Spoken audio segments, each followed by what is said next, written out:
Railway బడ్జెట్లో ఏపీకి 9,151 కోట్ల రూపాయలు కేటాయించామని రైల్వే మంత్రి అశ్విని వైష్ణవ్ ప్రకటించారు.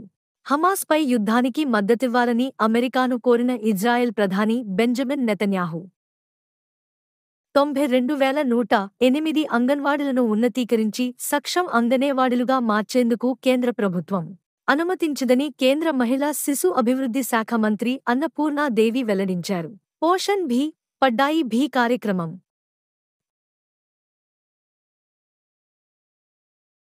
తెలంగాణ రాష్ట్ర బడ్జెట్ వ్యవసాయానికి రూ. 49,393 కోట్లు కేటాయించింది. ఈ నెల 25న ప్రముఖ ఆర్థికవేత్త సిటీ కురియన్ చెన్నైలో మరణించారు. పారిస్ ఒలింపిక్ ఆర్చరీ పోటీలో తొలిరోజే కొరియా అమ్మాయి లిన్ సిహియోన్ ప్రపంచ రికార్డు సృష్టించింది.